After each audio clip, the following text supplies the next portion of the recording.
Good evening. This is August the 10th, 2020, and I'm calling it the 2-month anniversary of my channel. It was actually June the 9th, I think, when I uploaded my first video. And I have to tell you, I'm really, really happy with the way things have gone, having my very first YouTube channel, and really thankful for all the subscribers that have come along. And I feel like in a small way, we've kind of built a little bit of a community in the comment section, talking back and forth. And for a while there, I was coming on pretty often, sharing your comments and answering some of the issues that you raise. And I really have enjoyed that. I even kind of envisioned a sort of a support group among people who may be struggling with some of the same issues. It's been fun. I've really enjoyed it.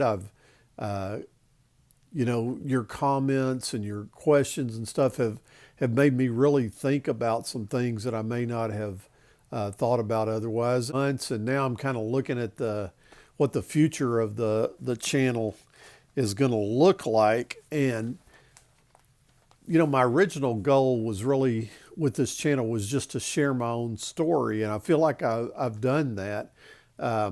Before I ever considered having a channel, I had found a way to get in touch with Dr. Ken Berry, one of the people that I had listened to a lot during my own journey early on, and I told him my story. He said, well, share it with the world. That was his reply, just like that. He said, share it with the world. He said, there's too many people out there that need to hear this message, so share your story with the world. And so I started thinking about, how can I do that? I don't know if I want to do that on Facebook. And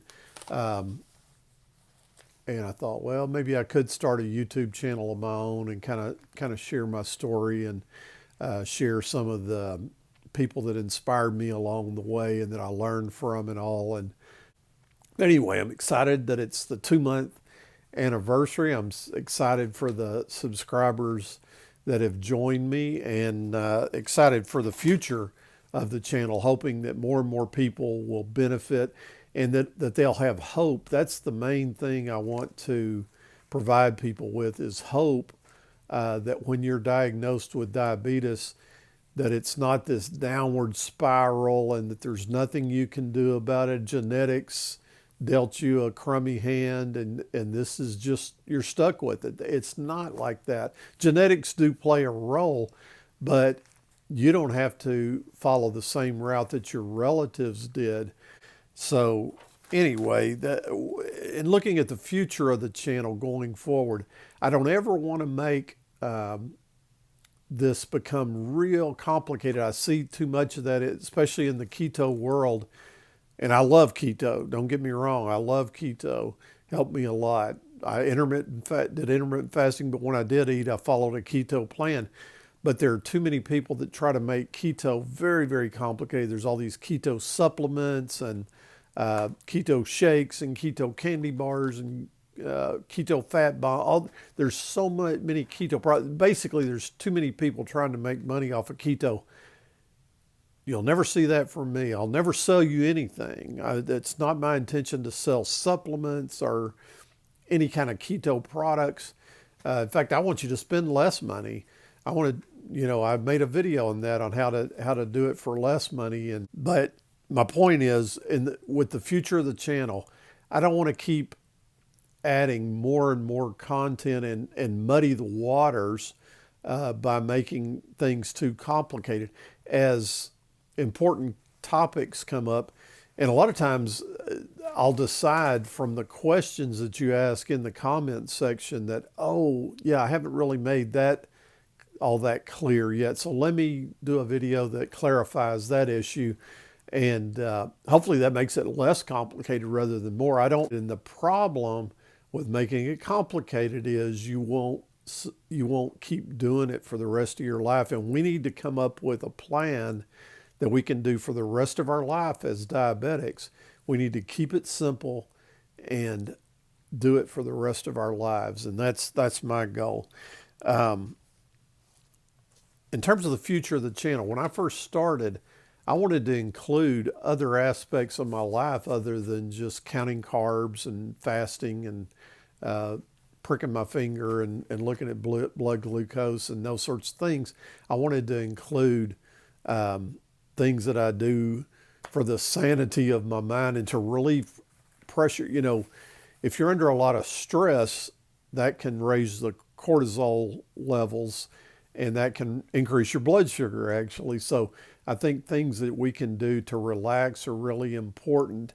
And for me, I'm a healthcare provider and I'm in my office every day, 5 days a week. So on the weekends, my wife and I had gone to small towns and stuff just to kind of escape the rat race. And also I wanted to put videos about that on this channel.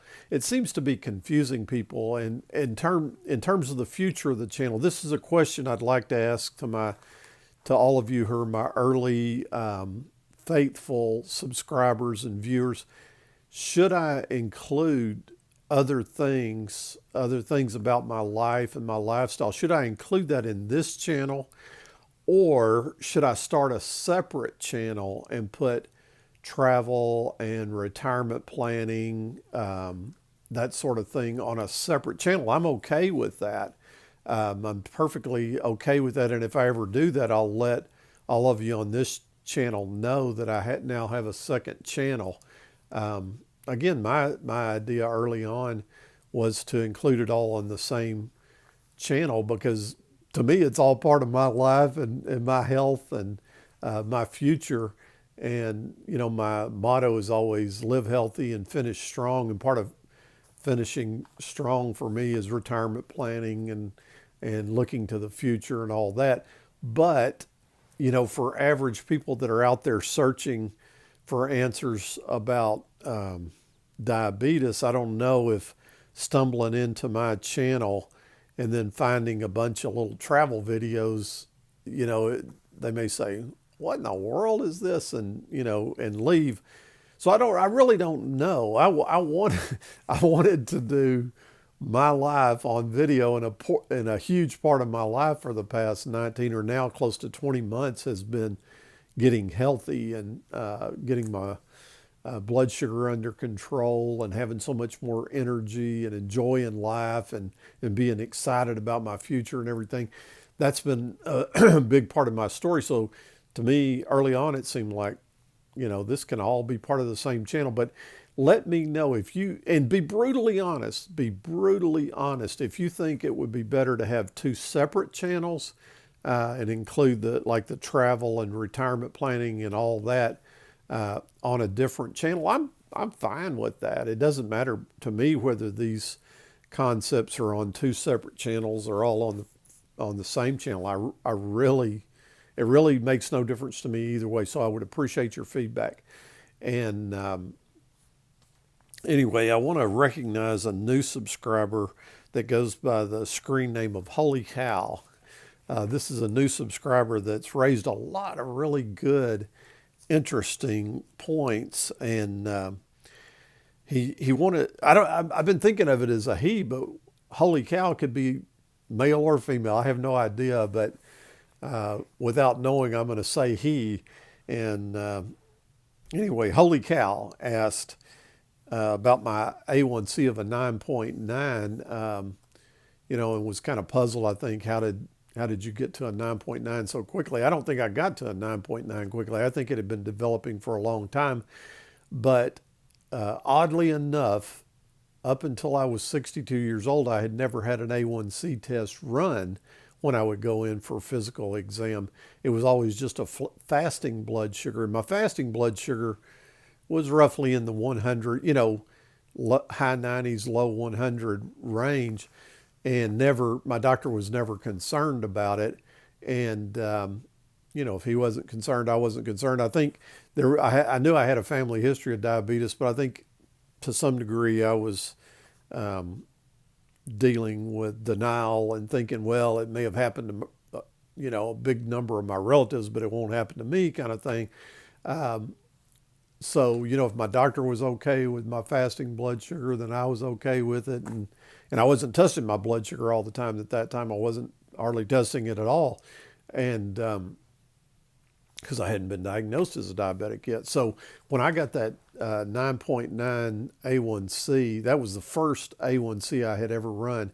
I'd ever had run as part of my blood test.